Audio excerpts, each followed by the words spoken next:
guys! So today I'm going to be doing my Primark makeup reviews. You might have seen in a previous video where I hauled some of these products that I was going to be doing a review of Primark's PS Love range, which is their makeup range. I have got quite a few products here that I'm going to be going through. There are a few other makeup products I've tried that I haven't got with me now, but I'll probably briefly mention those in the video. So I've got my notes with me so I don't forget any major points to make. So for the past couple of weeks I've tried out a load of these products and wore them to work to see how long they last and just tried to really put them to the test just to see how they perform. I didn't have high hopes for a lot of them because Primark's makeup is so super cheap, but a couple of these products I was actually really impressed with. So the first thing I'm going to mention is this foundation. I'll start with the bases and then I'll go on with lipsticks, mascaras, things like that. So this is one of their foundations. This was £3.50 reduced to £2. So I picked this up as my kind of test for Primark's foundation, and this is the Beautiful Bronze Flawless Finish Foundation. If you want to see the haul of some of these products, I'll link it below. I'm gonna be honest, this was completely useless. I couldn't even wear this properly to work. I had to apply another foundation over the top because it had absolutely no coverage. It just did nothing to my skin. This was in Light Glow, number 1, but you could not even tell it was on my face. So I would not recommend anyone even try this because it just did nothing. However, they do have a few other foundations in their range which I haven't tried, but I think just this product alone has put me off trying the others. So that was definitely a disappointing product, but for £2, I mean, it's probably reduced for a reason because it was rubbish. The next thing I've got is a liquid concealer, and this is just for under eye circles, it says, and this is in the shade Ivory. So this is, I'm guessing, the lightest one, and it's just got a normal doe foot applicator. This is a really light concealer. I know I'm quite pale anyway, and this is the shade Ivory, but it was really light on me.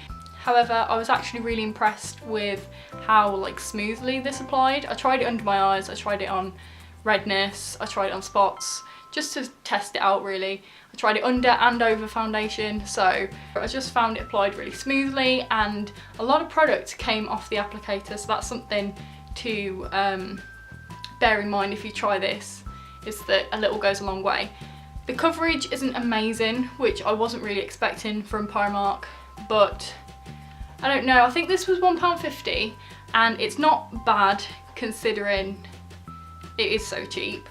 But I think if you were pale, really pale, you could probably get away with using this on spots of redness and just blending it in a little bit and using it as a really light foundation possibly, because for £1.50 this actually wasn't that bad. However, I don't think I'll use it again because it was a bit too light and the coverage just wasn't there. Now I'm going to get onto the loose face powder. I wanted to try the pressed powder as well, but they didn't have any light shades, but this is in the shade Light and this was £2. I really don't like this product. It's like a loose face powder packaging sort of thing. You just kind of tap some out or screw the lid on, try and tap some of the powder out, and then you just use your brush in there. However, for some reason I can hardly get any product out of this, so it was a bit annoying trying to get this product out to start with. And then when I did, it basically did nothing to my face. It didn't seem to make my face look matte, it didn't seem to set my foundation under the eyes anywhere. It just didn't seem to do anything really. So for £2 I wouldn't even bother buying this, because by the time you've got any product out, it's just not going to be worth even trying it on your face and then being disappointed with it, so I wouldn't recommend that. Next is this metallic eyeshadow cream, and this was £2, but I think it was reduced to 50p, which is pretty good. This is, okay, well it hasn't got a shade name, but it's like a very shimmery, goldy, creamy colour. Now this is really hard to get anything out of this pot. It's like so solid, you're rubbing it for ages trying to get any product onto your finger or applicator, whatever you're using.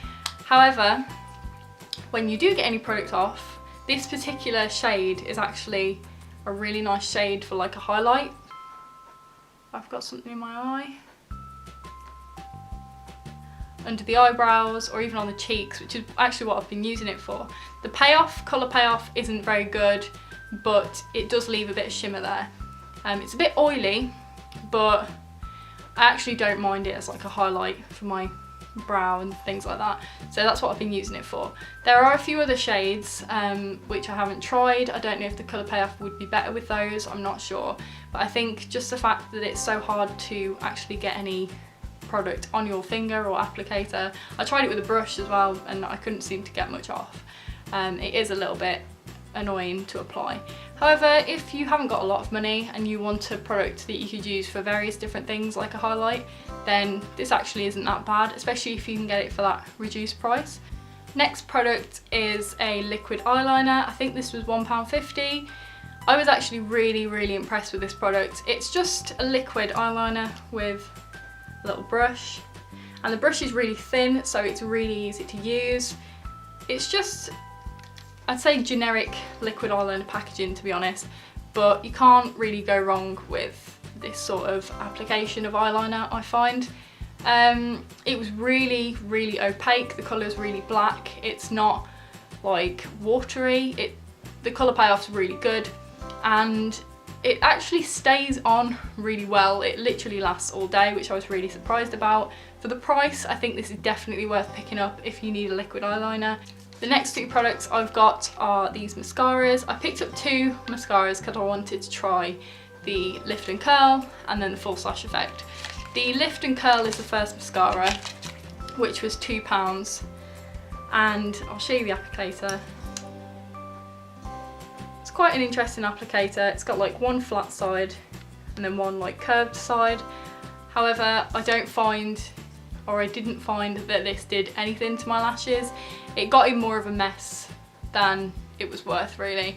It was really messy to use and it didn't seem to do anything fantastic to my lashes, so I wouldn't recommend trying this particular mascara. However, the Full Slash Effect mascara, which is £2.50, I would definitely recommend you try this, especially if you want to try a few of Primark's products anyway. Definitely give this a try. This is the Full Slash Effect mascara, and it's just got any ordinary Full Slash Effect wand, and this was actually generally really good for the price. I'm wearing it right now. You do have to layer it up a little bit, like you don't apply it once and then your eyes look fantastic. You do have to apply 2 or 3 coats, but when you do, you can actually get really good Full Slash Effect eyelashes, and it's not really clumpy either. So for £2.50, I was really impressed with this. And again, if you're in need of a mascara and this is the sort of thing you go for, then give this a try because it's definitely worth £2.50. Now the last products are lip products. The first things are lip liners. I've got 2 shades here. I've got number 3, which is the red, and okay, this doesn't seem to have a number on it. Okay, so I've got a red and I've got like a nude colour. Generally these lip liners are actually quite good. I think they were about £1.50 each, and just a normal lip liner pencil. The product is really soft, really easy to go on your lips, it doesn't drag, and it doesn't really feather either, which is really good. It's not the best at longevity, it doesn't last all day. As soon as you drink or eat something, even with the product over the top, it just wears away slowly. But for the price, I think this is pretty good.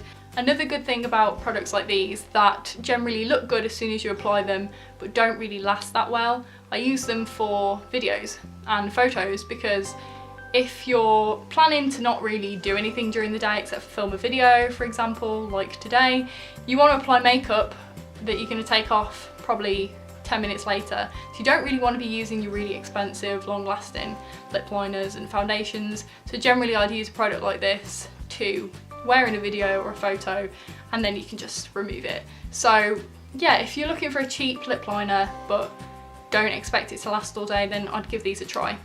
So the next product I've got is a lipstick. This is the Deep Colour Ultra Shine lipstick, and the packaging feels really, really cheap, so be aware of that. It just feels horrible. But this is the shade I've got. This is number 21, and it's like, it looks nude, but it's almost like a blue toned pink, which is weird, but it is really sheer. So I don't know, I wasn't a big fan of this because it is so sheer and the colour payoff isn't very good. But yeah, really, I don't like this. It was £1, £1.50, and I'm not a fan of like sheen lipsticks anyway, so I don't personally recommend this. However, I think they do have a few other colours, but yeah, I'm not a massive fan of this lipstick, but I am a fan of the next one, which is this one. And this is a matte lipstick. This is the matte long lasting lipstick. This is actually the one I'm wearing right now. This is in the shade Desire, and it's like a dark red berry colour. And this is a fairly matte lipstick. As you can see on my lips, it is fairly matte, and those are the sorts of lipsticks I go for. I think this was £1.50 as well, and I would definitely get this over this. I was quite impressed with this for the price. As I said, I use it in videos and stuff, mainly because it says it's long lasting, but it's not really long lasting. But the colour's nice and it's really creamy. It doesn't make your lips feel horrible at all. It's just generally just a nice looking lipstick. So that's it for all of the products I've got with me. I will quickly mention their nail polishes. I've tried a few of those in the past, and I generally like Primark's nail polishes. They range from about £1 to £2, £2.50 maybe for the glitter ones, and generally they've got really good colour payoff, and so long as you've got a good top coat, like Seche Vite is a top coat that I use all the time, they generally last about a week, which is as long as I expect a polish to last. So if you want to try any nail polishes, then definitely go try Primark's. I'm not a big fan of the blushes they have. I've tried a couple of blushes and the colour payoff just wasn't there for me. In terms of brushes, I've tried a couple of Primark's brushes. They can be a little bit touch and go. I'm not a fan of the eyeshadow brushes they have, but I have tried the stippling brush, and for foundation I would 100% recommend that stippling brush. If that's how you apply your foundation, try Primark's stippling brush. I think it was £1.50, and it is so good for the price. So that's another product I would recommend from Primark. I think that's everything, really. I might go back at some point and buy a few other things that I've yet to try, but I hope I've kind of summed up a few of the things that I think are really strong for Primark. So if anyone's got any questions, leave them in the comments below, or if anyone's tried any of Primark's makeup that I haven't mentioned and would recommend it, then let me know. If you visit my blog, which I'll link below, I'll also be doing a few more reviews on a couple of makeup products that I've hauled recently, and I think that is it. Stay tuned for next week's video, which will be a hair colour update, which a few of you have been asking for. I'm going to do a whole video on it, and I'm going to redye my roots next week anyway, so stay tuned for that if you're interested. I really hope you enjoyed the video, guys. Comment, rate and subscribe, and I will see you in the next video.